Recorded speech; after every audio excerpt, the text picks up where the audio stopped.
अगर आपको ये लगता है कि जिंदगी में आपके साथ कुछ गलत हुआ है या जो आप करना चाहते हैं वो कर नहीं पा रहे या ईश्वर ने आपके साथ इंसाफ नहीं किया, तो ये कहानी आपके लिए है। बॉलीवुड सिल्वर स्क्रीन प्रेजेंटिंग माई लेफ्ट फुट।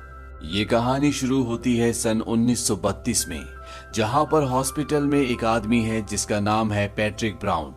डॉक्टर उसे बताती है कि तुम्हारा जो बेटा हुआ है उसके साथ बहुत सारी कॉम्प्लिकेशंस है। दरअसल इस बच्चे को एक बीमारी होती है जिसे कहते हैं सेरेब्रल पैल्सी। इसमें बच्चा चल नहीं पाता, वो बोल नहीं पाता और उसे और भी कई सारी कॉम्प्लिकेशंस होती है। ये सुनकर पैट्रिक को बहुत दुख होता है क्योंकि कोई भी ऐसा बच्चा नहीं चाहता। वो बार में जाता है और शराब पीता है। धीरे धीरे वक्त बीतता है और पैट्रिक का वही बेटा आज 7 साल का हो चुका है। उसका नाम क्रिस्टी ब्राउन है। क्रिस्टी ब्राउन के पिता को काम में हमेशा बहुत मेहनत करनी पड़ती है क्योंकि उनका परिवार बहुत बड़ा है। उनके परिवार में 15 सदस्य हैं और साथ ही साथ क्रिस्टी की जिम्मेदारी भी उनके ऊपर है। क्रिस्टी की मॉम क्रिस्टी से बहुत प्यार करती है। वो हमेशा उसकी हर एक चीज का ध्यान रखती है। क्रिस्टी चल नहीं सकता, क्रिस्टी बोल नहीं सकता, वो अपने हाथ नहीं ला सकता, लेकिन क्रिस्टी का लेफ्ट फुट जो होता है वो काम करता है। वो उसी के सहारे घिसट घिसट कर कभी कभी आगे पीछे हो जाता है। और एक सुबह जब क्रिस्टी के पिता काम पर निकल चुके होते हैं और उसके सभी भाई बहन स्कूल चले गए होते हैं, तो घर पर क्रिस्टी अपनी मॉम के साथ अकेला होता है। क्रिस्टी की मॉम उसे खाना खिला रही होती है और वो क्रिस्टी को कहती है कि मुझे कुछ दिनों के लिए हॉस्पिटल जाना होगा क्योंकि वो प्रेग्नेंट होती है। और इसके बाद वो क्रिस्टी को अपने कंधे पर उठाकर ऊपर उसके कमरे में ले जाती है। उसकी मॉम की तबीयत बहुत ज्यादा खराब होना शुरू हो जाती है और उन्हें लेबर पेन शुरू हो जाता है। और तभी क्रिस्टी को ऊपर अपने मॉम की गिरने की आवाज आती है। इससे वो पूरी तरह से रेस्टलेस हो जाता है। वो अपने उल्टे पैर से घिसट घिसट कर बड़ी मुश्किल से सीढ़ियों तक पहुंचता है। वो देखता है सीढ़ियों के नीचे उसकी मॉम बेहोश है, लेकिन यहाँ से नीचे उतरना क्रिस्टी के लिए बहुत मुश्किल है। लेकिन फिर भी वो किसी तरह से सीढ़ियों के नीचे उतर जाता है और वहां पर एक अलार्म बटन होता है जो स्पेशली क्रिस्टी के लिए लगाया होता है। वो उसे अपने उल्टे पैर से बार बार दबाता है, जिससे उनके पड़ोस में रहने वाली एक लेडी यहाँ पहुंच जाती है और वो देखती है कि क्रिस्टी की मॉम बेहोश है। और इसके बाद क्रिस्टी की मॉम को हॉस्पिटल ले जाया जाता है। और जब ये बात क्रिस्टी के पिता को पता चलती है तो उन्हें बहुत खुशी होती है। हालांकि क्रिस्टी के पिता को क्रिस्टी पर बिल्कुल भी भरोसा नहीं होता, लेकिन जिस तरह से उसने अपनी मॉम की जान बचाई वो सच में काबिले तारीफ है।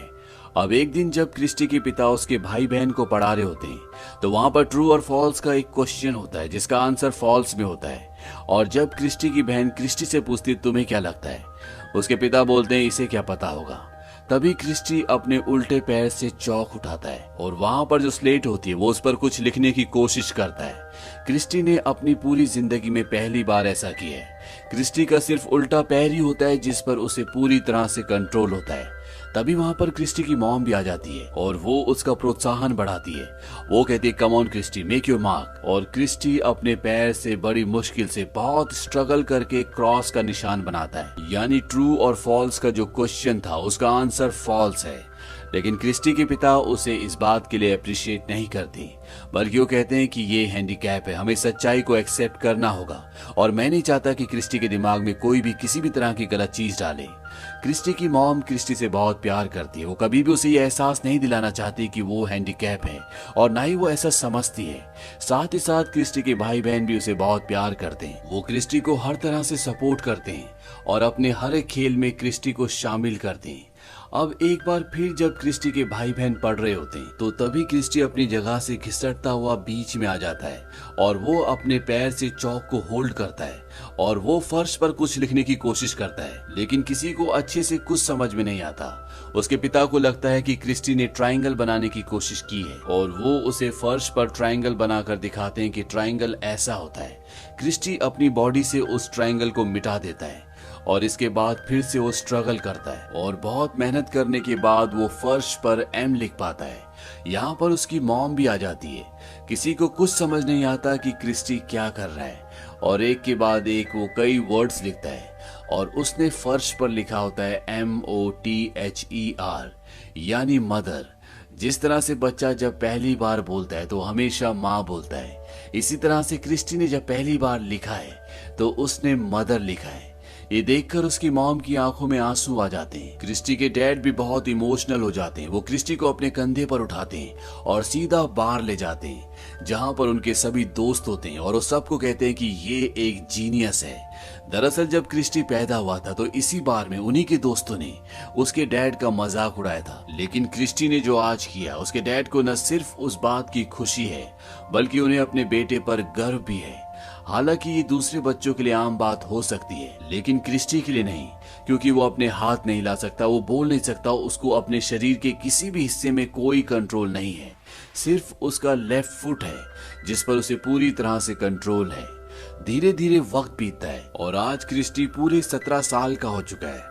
उसका बर्थडे होता है और बर्थडे पर 17 कैंडल्स होती है और इन्हें बुझाने में क्रिस्टी को बहुत स्ट्रगल करना पड़ता है क्योंकि वो अपने मुंह को भी अच्छे से मूव नहीं कर सकता। वक्त के साथ साथ क्रिस्टी अब थोड़ा बहुत बोलना भी शुरू कर चुका है लेकिन उसके शब्द साफ नहीं होते। क्रिस्टी ने वक्त के साथ अब पेंटिंग करना भी शुरू कर दिया है। उसे पेंटिंग करना बहुत पसंद है और वो अपने उल्टे पैर से पेंटिंग भी करता है। इनके घर के बगल में एक लड़की रहती है जिसे क्रिस्टी बहुत पसंद करता है और वो उसके लिए एक पेंटिंग बनाता है और साथ ही साथ उसमें एक बहुत अच्छी पोएम भी लिखता है।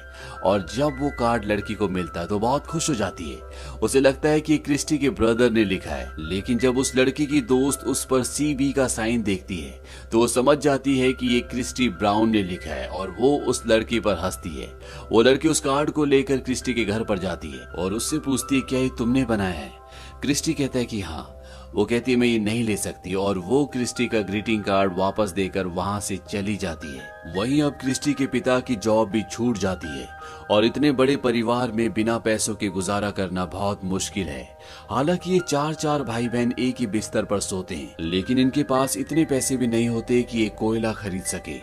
यहाँ पर ठंड बहुत ज्यादा होती है और इन्हें आग जलाने के लिए कोयले की जरूरत है, लेकिन इनके पास पैसे नहीं हैं। इसीलिए क्रिस्टी एक प्लान बनाता है और जब कोयले का ट्रक सड़क से जा रहा होता है तभी क्रिस्टी का भाई क्रिस्टी की लकड़ी की चेयर को लेकर उस ट्रक के सामने आ जाता है, जिस वजह से ट्रक को रुकना पड़ता है। और इससे पहले कि ट्रक दोबारा चलता, क्रिस्टी के 2 भाई पीछे से ट्रक के पीछे के ढक्कन के लॉक को खोल देते हैं। ट्रक थोड़ा सा आगे जाता है और जैसे वो चढ़ाई पर चढ़ता है ट्रक का सारा कोयला वहां पर गिर जाता है। इस बात से क्रिस्टी उसके भाई सब बहुत खुश होते हैं क्योंकि क्रिस्टी ने जो प्लान बनाया था वो कामयाब हो चुका है और ये सारा कोयला छोटी छोटी ट्रॉलीज में भरकर वहां से अपने घर ले आते हैं। हालांकि क्रिस्टी की मॉम गुस्सा करती है। वो कहती है मुझे पता है कि तुमने चोरी की है और इस कोयले को मैं अपने घर पर नहीं लाने दूंगी, लेकिन शायद वो भी कहीं ना कहीं मजबूर है। इन्हें ठंड से बचने के लिए आग की जरूरत है, इसीलिए ना चाहते हुए भी इन्हें उस कोयले का इस्तेमाल करना पड़ता है। और जब क्रिस्टी अपने पिता के साथ आग के पास बैठा होता है तभी वो पूरी तरह से रेस्टलेस हो जाता है। किसी को कुछ समझ नहीं आता कि क्रिस्टी ऐसा क्यों कर रहा है। तभी उसकी मॉम वहां पर आती है और वो अपनी मॉम को बोलता है फायर फायर, और उसकी मॉम देखती है कि आग में एक डिब्बा होता है। ये वो डिब्बा होता है जिसमें क्रिस्टी की मॉम क्रिस्टी के लिए बचपन से उसकी व्हील चेयर के लिए पैसे जमा कर रही है। इस बारे में क्रिस्टी के डैड को या उसके भाई बहनों को कुछ नहीं पता होता, बस ये बात क्रिस्टी और उसकी मॉम जानते थे। क्रिस्टी की मॉम उस गरम गरम डिब्बे को आग से बाहर निकालती है। इसमें उनका हाथ भी जल जाता है, लेकिन क्रिस्टी की मॉम को इन पैसों की इंपॉर्टेंस पता है। हालांकि क्रिस्टी के डैड गुस्सा भी करते, वो कहते कि हम सब भूख से मर रहे थे, ठंड से मर रहे थे, तब तुमने इन पैसों का इस्तेमाल क्यों नहीं किया। क्रिस्टी की मॉम कहती है कि ये क्रिस्टी के पैसे हैं और मैं इससे उसके लिए व्हील चेयर लेकर आऊंगी। इसके बाद वो हॉस्पिटल जाती है और वहां से वो क्रिस्टी के लिए एक व्हील चेयर लेकर आती है। यहाँ पे क्रिस्टी की मॉम के साथ एक डॉक्टर भी आती है जो सेरिब्रल पॉल्सी के पेशेंट्स का ट्रीटमेंट करती है। ये वही बीमारी है जो क्रिस्टी को है। क्रिस्टी की मॉम क्रिस्टी की सारी पेंटिंग्स डॉक्टर को दिखाती है, जिससे बहुत इम्प्रेस्ड होती है और वो क्रिस्टी के पास जाकर क्रिस्टी को कहती है कि तुम्हें हमारे साथ थेरेपी के लिए चलना चाहिए, इससे तुम्हें बहुत मदद मिलेगी। हालांकि क्रिस्टी नहीं जाना चाहता, लेकिन अपनी मॉम के कहने पर, डॉक्टर कोल के कहने पर वो वहां चला जाता है। क्रिस्टी का वहां दिल नहीं लगता, इसीलिए वो घर वापस आ जाता है। लेकिन डॉक्टर कोल उसके घर पर आकर उसका ट्रीटमेंट करना शुरू करती है।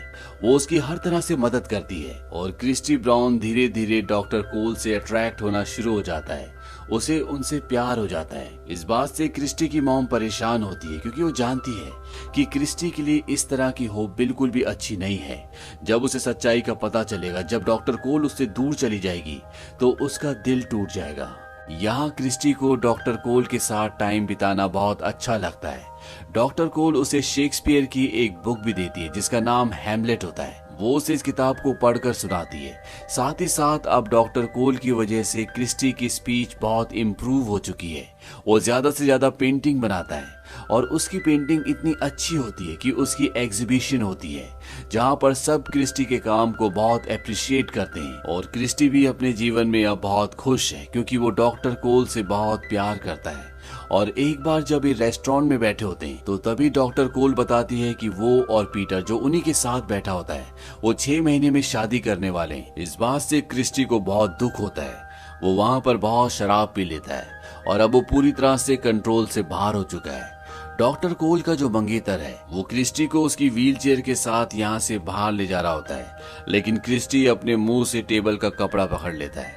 इस बात से डॉक्टर कोल को गुस्सा आता है और वो अपने मंगेतर को ऐसा करने से मना करती है क्योंकि वो क्रिस्टी की दिमागी और दिल की हालत को समझ सकती है। उसे एहसास है कि क्रिस्टी के दिल पर अभी क्या गुजर रही होगी। वहीं अब क्रिस्टी वापस घर आ जाता है और वो अपने पैर से एक सुसाइड नोट लिखता है क्योंकि वो अपनी जिंदगी खत्म करना चाहता है। इसके बाद वो अपने पैर से एक उस्तरा उठाता है ताकि वो अपनी कलाई की नस काट ले और हमेशा के लिए इस जिंदगी का अंत कर दे, लेकिन वो ऐसा नहीं कर पाता। और अगले सुबह जब क्रिस्टी की मॉम क्रिस्टी के कमरे में आती है तो वो देखती है कि वहाँ पर बहुत सारी बियर की बॉटल्स होती है।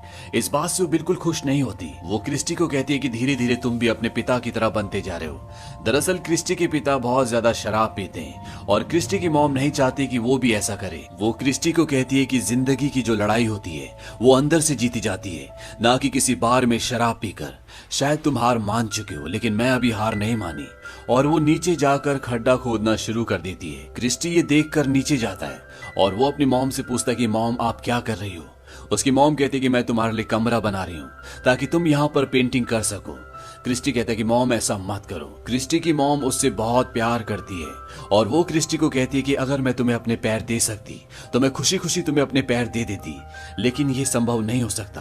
तुम्हें क्या हो गया क्रिस्टी? अपनी मॉम का जज्बा देखकर क्रिस्टी के अंदर भी एक जज्बा जाग उठता है और वो अपनी मॉम से कहता है आई एम सॉरी। और इस घर को बनाने में वो भी अपनी मॉम की मदद करना शुरू कर देता है। अब यहाँ पर क्रिस्टी के डैड और उसके भाई भी आ जाते हैं और जब उन्हें पता चलता है कि यहाँ पर क्रिस्टी के लिए रूम बनाया जा रहा है तो वो सब के सब इसमें मदद करते हैं और शाम तक वो सब मिलकर क्रिस्टी के लिए उसका एक अलग कमरा बना देते हैं ताकि वो वहां पर पेंटिंग कर सके। अब एक दिन क्रिस्टी और उसकी मॉम जब घर पर आते हैं तो क्रिस्टी की मॉम खिड़की से कमरे में देखती है कि उसके पिता अंदर बेहोश पड़े। वो क्रिस्टी को कहती है कि तुम्हारे पिता फ्लोर पर बेहोश हैं, दरवाजा खोलने में मेरी मदद करो, क्योंकि दरवाजा खोल नहीं रहा होता। क्रिस्टी पूरी जान लगाकर दरवाजा खोलता है और जब क्रिस्टी की मॉम अंदर जाकर चेक करती है तो वो देखती है कि क्रिस्टी के डैड की हार्ट अटैक से मृत्यु हो चुकी है। इस बात से पूरा परिवार शोक में आ जाता है और ये सब के सब उस बार में जाते हैं जहाँ पर हर शाम को क्रिस्टी के डैड जाया करते थे और ये उनकी याद में वहाँ पर बैठे होते हैं। क्रिस्टी गाना गा रहा होता है, तभी बार में बैठा हुआ एक आदमी क्रिस्टी के डैड की इंसल्ट करता है। इस बात से क्रिस्टी और उसके भाइयों को गुस्सा आता है और क्रिस्टी उनसे लड़ना शुरू कर देता है। यहाँ पर पूरी ब्राउन फैमिली की उस आदमी से और उस आदमी के साथ जो दूसरे लोग थे काफी लड़ाई झगड़ा होता है। क्रिस्टी अपनी जिंदगी में बहुत हताश हो चुका होता है। हालांकि वो बहुत अच्छी अच्छी पेंटिंग्स बना रहा होता है लेकिन वो इससे सेटिस्फाइड नहीं होता। और एक दिन उसका भाई जब उसके कमरे में आता है, वो पेंटिंग देखता है तो वो कहता है कि ये बहुत खूबसूरत पेंटिंग है। क्रिस्टी कहता है कि नहीं, ये इतनी खूबसूरत नहीं है जितना तुम कह रहे हो और मैं एक पेंटर नहीं हूँ। तभी क्रिस्टी का भाई वहां पर उस नोट को देखता है जो क्रिस्टी ने सुसाइड करने से पहले लिखा था। उस पर लिखा होता है all is nothing therefore nothing must end. Christy का भाई पूछता है कि ये क्या है? वो कहता है कि कुछ नहीं। क्रिस्टी अपने भाई से कहता है क्या तुम मेरी मदद करोगे? वो कहता है किस में? क्रिस्टी कहता है कि मैं अपनी ऑटोबायोग्राफी लिखना चाहता हूँ। उसका भाई कहता है हाँ, मैं जरूर इसमें मदद करूंगा। और इसके बाद क्रिस्टी अपने पूरे जीवन की कहानी लिखता है। वो एक किताब लिखता है जिस किताब का नाम वो रखता है माई लेफ्ट फुट। अब एक दिन क्रिस्टी और उसके भाई बहन सब खाना खा रहे होते हैं और जब वो खाना खा लेते हैं तो क्रिस्टी अपनी मॉम को कहता है कि मुझे कुछ मीठा खाना है और उसके सभी भाई बहन भी इस बात की जिद करते हैं।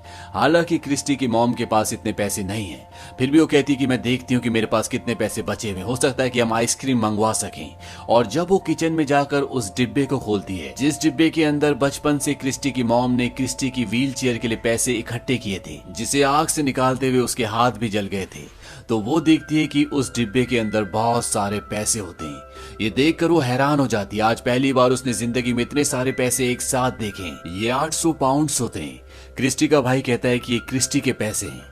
दरअसल क्रिस्टी ने जो बुक लिखी थी जिसका नाम माई लेफ्ट फुट है, वो किताब दुनिया को बहुत पसंद आई और इसीलिए उसे एक साथ इतने सारे पैसे मिले होते हैं। और साथ ही साथ अब क्रिस्टी के बारे में दुनिया भी जान चुकी है।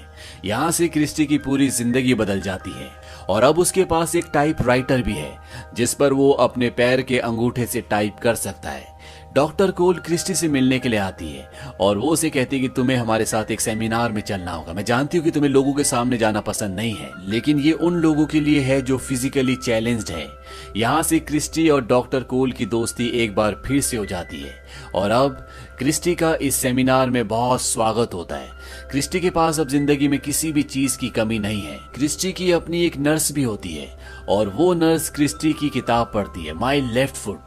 इस किताब के अंदर क्रिस्टी की बहुत सारी वो पेंटिंग्स होती है जो खुद उसने अपने उल्टे पैर से बनाई है। और मैरी जो कि क्रिस्टी की नर्स होती है, वो उसके काम से, उसके जीवन से, उसके उत्साह से बहुत ज्यादा प्रभावित होती है। यहाँ क्रिस्टी का सब सम्मान करते हैं और साथ ही साथ क्रिस्टी की किताब को भी पढ़ा जाता है, जिससे कई लोग प्रभावित हुए, जिससे कई लोग मोटिवेट हुए। और जब क्रिस्टी को सब अप्रिशिएट कर रहे होते हैं तो क्रिस्टी अपनी मॉम को भी वहां पर बुलाता है। हालांकि उसकी मॉम नहीं आना चाहती, लेकिन क्रिस्टी जबरदस्ती अपनी मॉम को बुलाता है क्योंकि उसकी मॉम ने उसकी जिंदगी में एक बहुत बड़ा और बहुत इंपॉर्टेंट रोल प्ले किया। अगर उसकी मॉम को उस पर विश्वास नहीं होता, उसने उसका प्रोत्साहन नहीं बढ़ाया होता, तो क्रिस्टी ब्राउन कभी भी द क्रिस्टी ब्राउन नहीं बन पाता।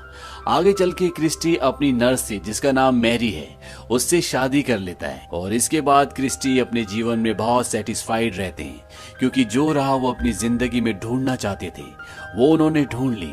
हालांकि वो 49 साल तक ही जिए, लेकिन उन्होंने एक राइटर के रूप में, एक पेंटर के रूप में और एक पोएट के रूप में बहुत ख्याति प्राप्त की।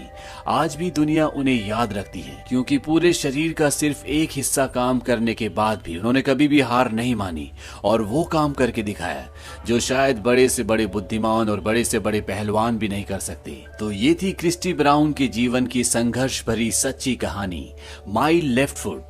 क्रिस्टी ब्राउन के जीवन में अगर ऐसा परिवार नहीं होता जिसने हमेशा उसका साथ दिया, उसे अप्रिशिएट किया, तो क्रिस्टी ब्राउन कभी भी जीवन में इतना कामयाब नहीं हो पाता। आपको वो पल याद होगा जब क्रिस्टी ने पहली बार अपने पैर से मदर लिखा था और उसके पिता उसे अपने कंधे पर उठाकर बार में ले गए थे और उन्होंने कहा था ये जीनियस है। अगर उसके पिता ने उसे उस वक्त अप्रिशिएट नहीं किया होता तो शायद वो कभी भी जीवन में कोशिश नहीं कर पाता। और साथ ही साथ उसकी मॉम, जिसने उसके जीवन में सबसे बड़ा रोल प्ले किया, उसने कभी भी क्रिस्टी पर हार नहीं मानी। उसको हमेशा क्रिस्टी पर विश्वास था, उसने हमेशा उसे अप्रिशिएट किया और उसकी हर एक चीज को बढ़ावा दिया। उस वक्त भी जब क्रिस्टी अपने जीवन से हार गया था, उसकी मॉम ने उसे कहा था कि शायद तुम हार मान चुके हो लेकिन मैं नहीं। और इसके बाद उसने अपने बेटे के लिए एक अलग स्टूडियो, एक अलग कमरा बनाया था ताकि वहां पर वो पेंटिंग कर सके। तो क्रिस्टी की जीवन की सबसे बड़ी कामयाबी ये थी कि उसने एक ऐसे परिवार में जन्म लिया जहां पर सब ने उसका साथ दिया, क्योंकि परिवार एक दूसरे का साथ देने से बनता है, ना कि चार दीवारों से। और इस कहानी से हमें भी ये प्रेरणा लेनी चाहिए कि क्या हमने अपने जीवन में किसी को अप्रिशिएट किया, क्या किसी की जिंदगी में हमने कोई रोल प्ले किया जिससे उसकी जिंदगी में उसे प्रोत्साहन मिला हो।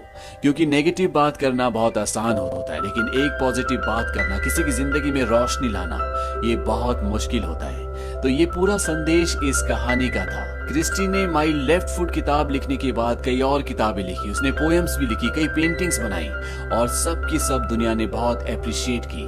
तो ये थी पूरी कहानी माई लेफ्ट फुट की। ये फिल्म 1989 में रिलीज हुई थी। IMDb पर इसकी रेटिंग है 7.9। उम्मीद करते हैं कि ये सच्ची कहानी आपको पसंद आई होगी।